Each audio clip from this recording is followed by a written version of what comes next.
Hello guys! Welcome to my channel. So for today's video, tuturuan ko kayo kung paano maging fully verified sa inyong GCash account. Step 1, tap profile. And then step 2, click verify now.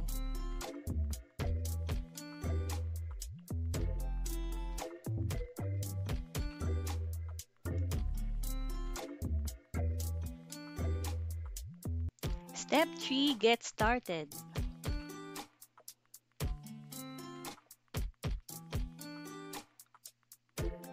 Step 4, maghanda po tayo ng ating mga valid ID.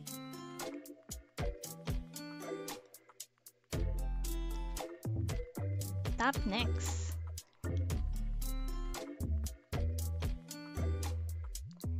Ayan.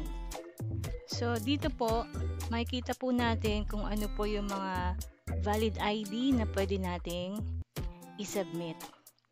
So katulad po ng SSS ID, driver's license, UMID, postal ID, passport, PRC ID, pag-ibig, PhilSys, and ePhil ID. And then basahin lang po natin yung mga sumusunod.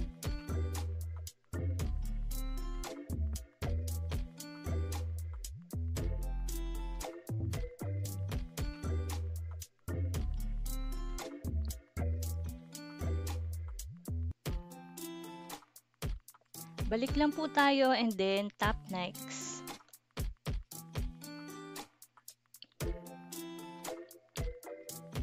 Step 5, dapat selfie ready ka na.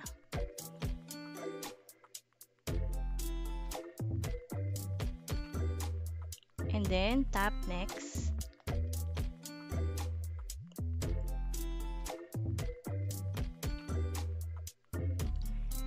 And then, siguraduhin tama ang mga personal information na ipapasok. And then, get fully verified. So, step 6 po, ilalagay natin ang ating birth date. And then, i-confirm natin kung tayo po ay Filipino.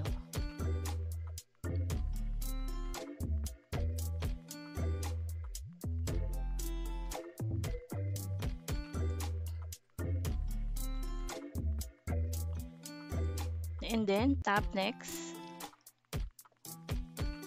So, dito po, mamimili tayo kung ano po yung ipapasok natin na ID. So, mamili lang po kayo dyan. And then, sa akin po, SSS ID po yung ipapasok ko.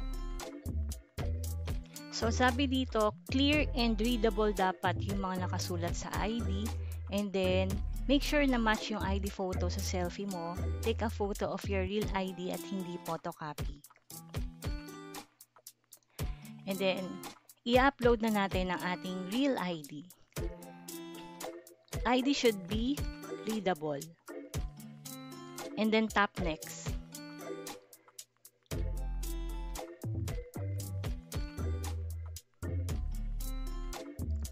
So next po, wear proper attire and your selfie should match your ID photo. So tanggalin po natin yung ating cap, mask, or glasses.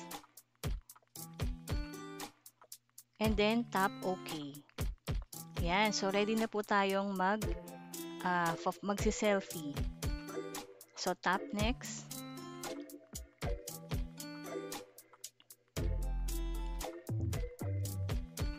Ayan. Sabi dito, your information should match your ID. And then, ayan na po.